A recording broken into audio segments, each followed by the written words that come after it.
আসসালামু আলাইকুম, সাকিবুল সাফওয়ান জিডি চ্যানেলের পক্ষ থেকে সবাইকে জানাই স্বাগত। আজ আমি দেখাবো কিভাবে একটি লেটার মার্ক লোগো তৈরি করবেন। তো লেটার মার্ক লোগো নিয়ে বিস্তারিত আলোচনা করব। তার আগে বলে রাখি, আপনি যদি আমার চ্যানেলে নতুন দর্শক হয়ে থাকেন তো এখনই সাবস্ক্রাইব করে পাশে থাকা বেল ঘন্টাটি বাজিয়ে দিন। তো চলুন শুরু করি। আসলে লেটার মার্ক লোগোটা কেন তৈরি করা হয়, এটা সবার প্রশ্ন থাকতে পারে। তো লেটার মার্ক লোগো হচ্ছে একটা কোম্পানির নাম যখন বড় হয়ে থাকে, অনেকগুলো ওয়ার্ডের সমন্বয়ে অনেকগুলো নাম অনেক বড় হয়ে থাকে, তো সেক্ষেত্রে প্রত্যেকটা ওয়ার্ডের প্রথম অক্ষর দিয়ে লেটার মার্ক লোগোটা তৈরি করা হয়। তো যেমন এইচপি আছে, বিবিসি আছে, নাসা আছে, এরকম অনেক লোগো আছে যেগুলো লেটার মার্ক লোগো।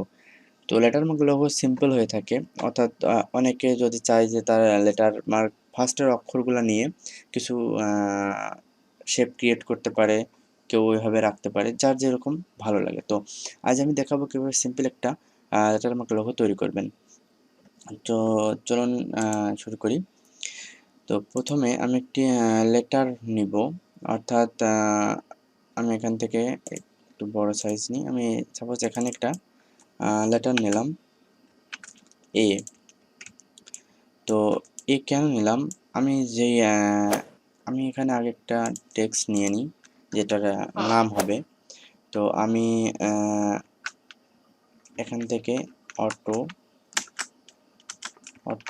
স্পিড, আচ্ছা, অটো স্পিড নিলাম এখান থেকে।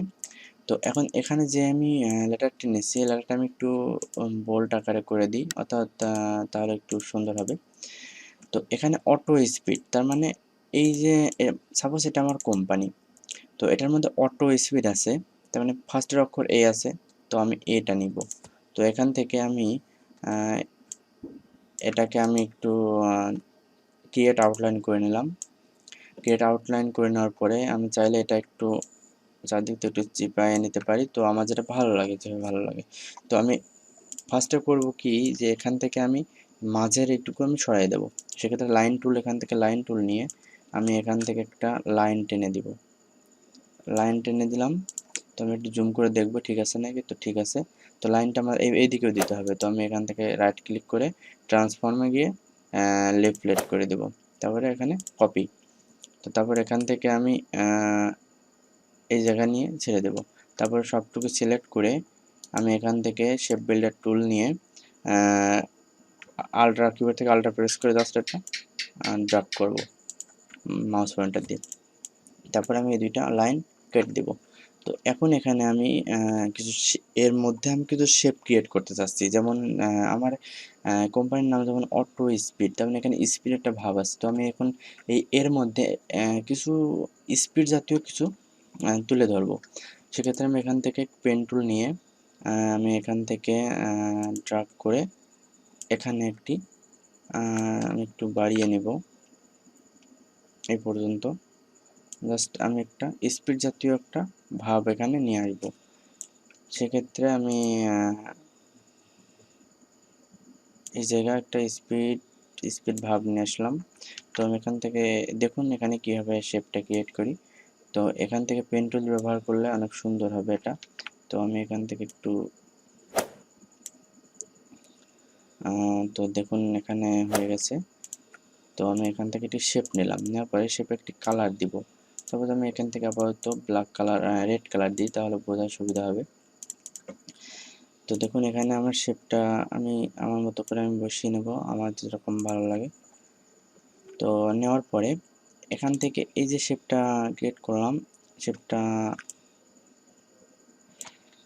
এখানে আমার পজিশন মতো আমি রাখবো, যেখানে আমার ভালো লাগে আমি সেখানে দিয়ে এটা রাখবো। আচ্ছা, তারপরে এই যে শেপটা নিলাম, এই শেপটা আমি এখান থেকে সিলেক্ট করব। সিলেক্ট করে অবজেক্ট থেকে পাথ যাব, পাথ থেকে অফসেট পাথে যাব। যাওয়ার পর এখান থেকে আমি প্রিভিউটা অন করে দিব। তারপর দেখব এখানে আমার কতটুকু হচ্ছে। তো আমি এখানে একটা জিনিস লক্ষ্য করলাম যে এখানে আমার একটু বাইরে চলে যাচ্ছে। তো আমি এখান থেকে একটু বাড়িয়ে নেব, তাহলে আমার সুবিধা হবে আমার কাজে। আমি এটা একটু শেপটা একটু মোটা করে নিই এখানে। দেখুন এখানে আচ্ছা, আপাতত এভাবে থাক। আপনারা আপনাদের মতো সুন্দর করে বানিয়ে নেবেন।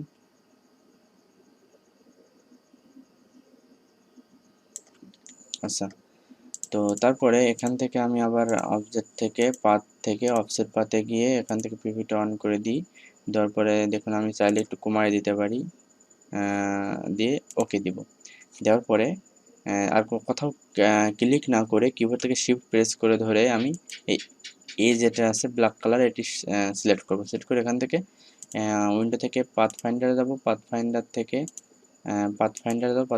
এখান থেকে মাইনাস করে দিব। তাহলে দেখুন এখানে আমার এটা মাইনাস হয়ে গেছে।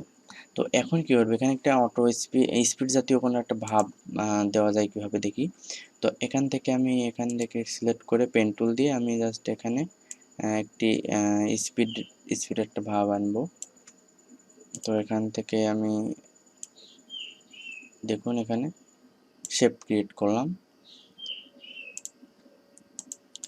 তো দেখুন এখানে শেপ ক্রিয়েট করছি। তো এখানে সেম এভাবে এদিকে একটা শেপ ক্রিয়েট করব, এদিকে আরেকটা।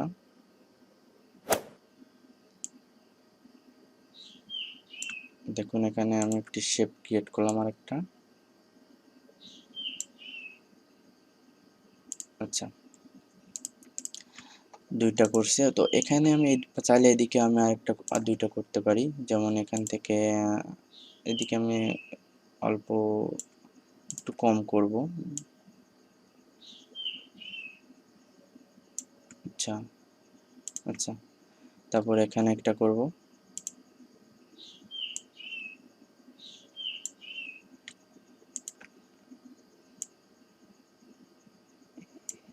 আচ্ছা, তাহলে এটা কেটে দিতে পারি। আচ্ছা, আপাতত হয়েছে। আচ্ছা, তো দেখুন আমি মাঝেরটা ব্ল্যাক কালার দিব এবং চারদিকে সব শেপগুলো আমি চাইলে সব অ্যাডজাস্ট করে দিতে পারি, কিন্তু সবগুলোতে আমি রেড কালার দিব। তাহলে আমার মনে হয় দেখতে একটু ভালো লাগবে। সবগুলো রেড কালার দিলাম, মাঝে এটি শুধু ব্ল্যাক কালার। তো এখানে দেখুন আমি এই শেপটা এখান থেকে একটু সোজা লাইন টেনে এটুকু কেটে দিব, কারণ এটুকু দেখতে আমার ভালো লাগছে না। তো আমি এটুকু লাইন টুল দিয়ে সিলেক্ট করে সবগুলোকে সিলেক্ট করে শেডগুলো টুল দিয়ে আল্ট্রা প্রেস করে কেটে দিব। তারপর এটা আমি এই লাইনটা তুলে দিলাম। দেখুন এখানে একটি স্পিড স্পিড একটা ভাব আছে। কোনো গাড়ি যখন আমরা রোডে চালাই তখন দেখুন এটা স্পিড, যখন একটা ইমেজ তুলে যেরকম স্পিড লাগে, তো এখন দেখুন এখানে একটা স্পিড ভাব আছে। তো আমি সবগুলো সিলেক্ট করে আমি গ্রুপ করে দিব। গ্রুপ করে এই অটো স্পিডটা আমি এখান থেকে স্পিডটাকে সিলেক্ট করে আমি এখান থেকে রেড কালারটাকে করে দিতে পারি, এটুকু ব্ল্যাক থাকবে। তো দেখুন এখান থেকে আমি চাইলে স্পিডটাকে আমি একটু এখান থেকে রেগুলার ফন্টটা দিতে পারি, তো এটি চিকন হবে, তাও দেখতে একটু ভালো লাগবে। আমি রেগুলার লাইট করে দিতে পারি। হ্যাঁ, দেখুন এবার একটু সৌন্দর্য বৃদ্ধি পাইছে। তো একটু সিম্পলের মধ্যে কিন্তু একটা। তারপর এখান থেকে আমি ক্রিয়েট আউটলাইন করে নিলাম। তারপর সবগুলোকে সিলেক্ট করে আমি এটা একটু ছোট করি। তারপর সবগুলোকে সিলেক্ট করে আমি এখান থেকে অ্যালাইন করে দিব। তারপর কন্ট্রোল জি দিয়ে গ্রুপ করে দিলাম। তবে এটা আর্টবোর্ডে আমি এটা অ্যাডজাস্ট করে নেব। তো দেখুন একটা সিম্পলের মধ্যে কিন্তু আমাদের লেটারমার্ক লোগো তৈরি হয়ে গেছে। চাইলে আপনারা অনেক কোম্পানিতে আছে যেগুলা কোনো ডিজাইন করে না, এখানে কোনো শেপের মধ্যে কোনো নাই। তো সবসময় লোগো মিনিংফুল হয়ে থাকে, এটা আমি অনেক আগেই বলছি। তো এভাবে আপনারা সিম্পলের মধ্যে লোগো ডিজাইন করতে পারবেন, যে কোনো কোম্পানির লোগো সহজে ডিজাইন করতে পারবেন। তো আশা করি ভিডিওটি ভালো লাগছে। যদি ভিডিওটি ভালো লাগে থাকে তাহলে একটা লাইক করে দিবেন। ধন্যবাদ সবাইকে। আসসালামু আলাইকুম।